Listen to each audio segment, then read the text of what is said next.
మేస్త్రిని మల్లికార్జున్ ఖర్గే కోసం ఏర్పాటు చేసినటువంటి మీటింగ్లో నిన్న రేవంత్ రెడ్డి మాట్లాడుతూ నేను గుంపు మేస్త్రిని అని చెప్పేసి మాట్లాడడం జరిగింది. విధ్వంస తెలంగాణను పునర్నిర్మిస్తున్న మేస్త్రిని విధ్వంస తెలంగాణను పునర్నిర్మిస్తున్న మేస్త్రిని ఫిబ్రవరి ఆఖరుకు 63 లక్షల మందికి రైతు భరోసా ఇస్తా, వచ్చే నెలలో మరో 2 గ్యారెంటీలను అమలు చేస్తా, ఈ నెలలోనే ఇంద్రవెల్లి వస్తాను కాసుకోండి, గ్రామాన ఇందిరమ్మ కమిటీలు వేస్తాం, సభ్యులుగా 9 కాంగ్రెస్ కార్యకర్తలు ఉంటారు. కాంగ్రెస్ బూత్ లెవెల్ నాయకుల సమావేశంలో సీఎం రేవంత్ రెడ్డి ఎల్బీ స్టేడియంలో జరిగినటువంటి సమావేశానికి హాజరైన బూత్ స్థాయి నాయకులు నేను మేస్త్రినే, మీరు విధ్వంసం చేసిన తెలంగాణను పునర్నిర్మాణం చేస్తున్న మేస్త్రిని అంటూ బీఆర్ఎస్ నాయకులపై సీఎం రేవంత్ రెడ్డి ధ్వజమెత్తారు.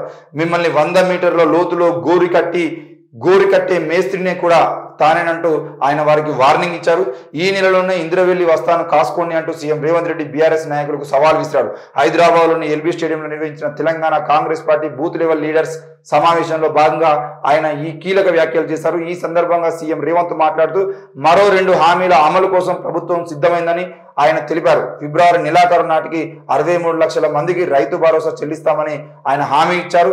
గతంలో మార్చి వరకు రైతు బంధు ఆపిన సన్నాసులే ఇప్పుడు దాని గురించి మాట్లాడుతున్నారని ఆయన ఆగ్రహం వ్యక్తం చేశారు. మొత్తానికైతే తెలంగాణని ఆగమనం చేసినటువంటి బీఆర్ఎస్ పార్టీకి ఈ రోజు పునర్నిర్మిస్తున్నటువంటి మేస్త్రిని నేనే, తప్పకుండా వస్తున్న లోక్సభ ఎన్నికల కోసం ఇంద్రవెల్లి నుండి నేను తప్పకుండా ఇందిరా రాజ్యాన్ని స్థాపించడం కోసం ప్రారంభం చేస్తా, మీరు కాసుకోండి, ఇక నా ప్రతాపం మీద చూపిస్తా అని చెప్పేసి రేవంత్ రెడ్డి నిన్న బహిరంగ సభలో భారీగా మాట్లాడడం జరిగింది. అటు బీజేపీ నాయకులను ఇటు బీఆర్ఎస్ నాయకులను ఇద్దరు కూడా వెంటనే అరుచుకోవడం జరిగింది. ఆయన ఎక్కడ స్వతంత్ర ఉద్యమానికి సంబంధించిన విషయంలో ఈరోజు మాట్లాడుతున్నటువంటి దేశం మాది అని మాట్లాడుతున్నటువంటి బీజేపీ వాళ్ళు ఆనాడు స్వతంత్ర ఉద్యమంలో మీరందరూ ఎక్కడ ఉన్నారు, స్వతంత్ర ఉద్యమాన్ని భుజాన వేసుకొని చేసింది కాంగ్రెస్ పార్టీ కదా, మరి ఆనాడు మీ బీజేపీ నాయకులు కానీ ఆర్ఎస్ఎస్ నాయకులు కానీ ఎక్కడైనా కనబడ్డరా అని చెప్పేసి కూడా నిన్న రేవంత్ రెడ్డి మాట్లాడడం జరిగింది. మొత్తానికైతే కాంగ్రెస్ పార్టీ లోక్సభ ఎన్నికలకు సంబంధించిన ప్రచారాన్ని ప్రారంభించినట్టు తెలుస్తోంది. మరి మల్లికార్జున్ ఖర్గే ఆధ్వర్యంలో జరిగిన నిన్న బూత్ లెవెల్ కమిటీ మీటింగ్ కూడా, ఆ కార్యకర్తల మీటింగ్ కూడా కేవలం లోక్సభ ఎన్నికల కోసం మాత్రమే జరిగిందని, వాళ్ళలో జోష్ నింపడం కోసం ఈ కార్యక్రమాన్ని ఏర్పాటు చేసినట్టుగా తెలుస్తుంది. మరి లోక్సభ ఎన్నికల వేడి స్టార్ట్ అయింది అనుకోవచ్చు. ఇటు బీజేపీ నాయకులు కానీ ఇటు కాంగ్రెస్ నాయకులు కానీ ముఖ్యంగా బీఆర్ఎస్ వాళ్ళు కూడా ఎంపీ అభ్యర్థులుగా 4-5 ప్రకటించుకున్నటువంటి క్రమంగా మనం చూస్తున్నాం. మొత్తానికైతే రాష్ట్రంలో అసెంబ్లీ ఎన్నికల వేడి తగ్గక ముందే మళ్ళీ ఇప్పుడు లోక్సభ ఎన్నికల వేడి స్టార్ట్ అయింది. మరి ఈ లోక్సభ ఎన్నికల లోపు కాంగ్రెస్ పార్టీ 6 గ్యారెంటీలను అమలు చేస్తుందా, ఇచ్చిన మాట నిలబెట్టుకుంటుందా, మరీ ముఖ్యంగా నిరుద్యోగులకు సంబంధించిన విషయంలో వాళ్ళు తీసుకునేటువంటి నిర్ణయం ఏంది, మరి లోక్సభ ఎన్నికల ముందు ఎలాంటి నోటిఫికేషన్ ఇవ్వకుండా వాళ్ళు లోక్సభ ఎన్నికల పోతే జరిగేటువంటి నష్టం ఏంటిదో కూడా మనం వేచి చూడాలి. ఇక వికసించిన తెలుగు పద్మాలు, 2 తెలంగాణ వారికి పద్మశ్రీ పురస్కారాలు, వెంకయ్య నాయుడు చిరంజీవికి పద్మవిభూషణ్, అన్సంగ్ హీరోస్ కింద తెలంగాణకు చెందిన దాసరి కొండప్ప, గడ్డం సమ్మయ్య, ఆంధ్రప్రదేశ్కి చెందిన ఉమామహేశ్వరికి పద్మశ్రీ, మొత్తం 5గురికి పద్మవిభూషణ్, 17 మందికి పద్మభూషణ్, 110 మందికి పద్మశ్రీ అవార్డులు.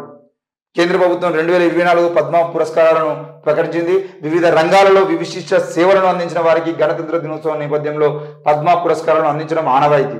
తెలుగువారు వెంకయ్య నాయుడు, నటుడు చిరంజీవితో పాటు 5గురికి పద్మవిభూషణ్ ప్రకటించారు. ఈ ఏడాది మొత్తం 132 మందికి పద్మ పురస్కారాలు ప్రకటించారు. వీరిలో 5గురికి పద్మవిభూషణ్, 17 మందికి పద్మభూషణ్, 110 మందికి పద్మశ్రీలు ప్రకటించారు.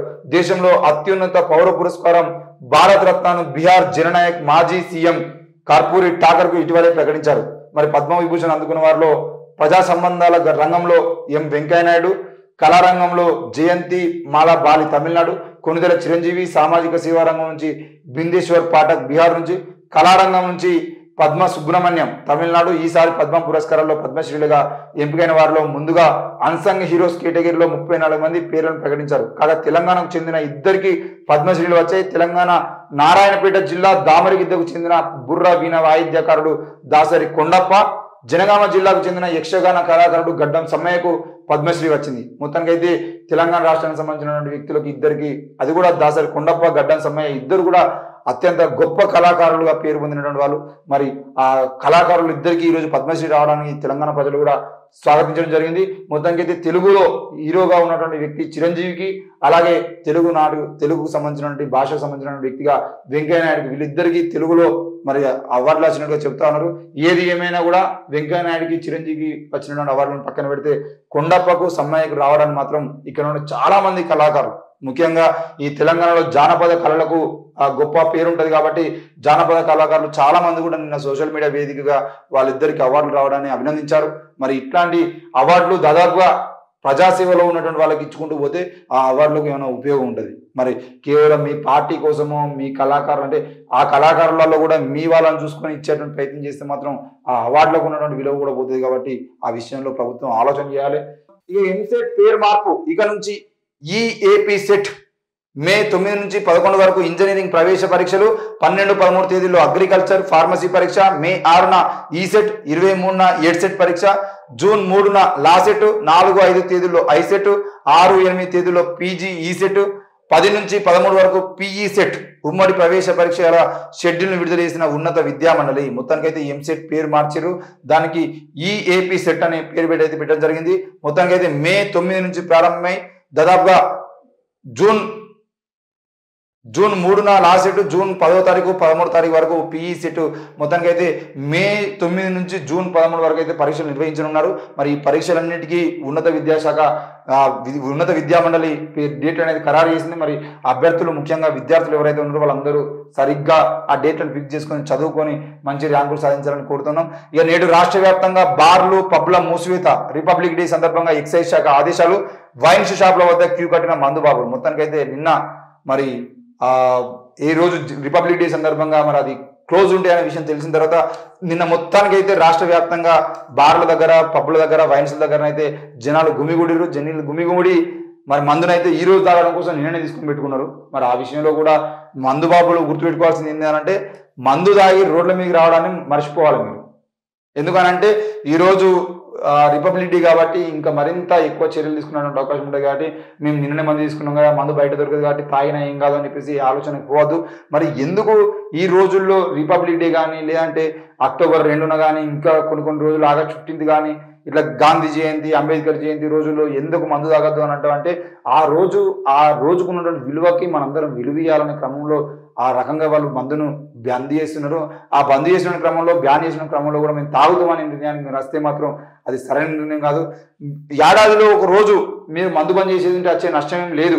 కానీ ఏంది అని అంటే మనం వాళ్ళకి ఇచ్చేటువంటి విలువ ఈరోజు గణతంత్ర దేశంగా 1935లో ఉన్నటువంటి భారత దేశంలో అమల్లో ఉన్నటువంటి బ్రిటిష్ చట్టాన్ని కాదని చెప్పేసి మనం కొత్త చట్టాలను తెచ్చుకోవడం జరిగింది. మరి ఆ చట్టాలకు విలువనిచ్చి ఈరోజు గణతంత్ర దేశంగా మనం జరుపుకుంటున్న క్రమంలో మరి ఈ రోజు మనం ఒక రోజు మందు తాగకుండా ఉండేది ఉంటే నష్టం జరిగేది ఏం లేదు. కాబట్టి ఆ విషయాన్ని కూడా గుర్తుపెట్టుకోవాలి.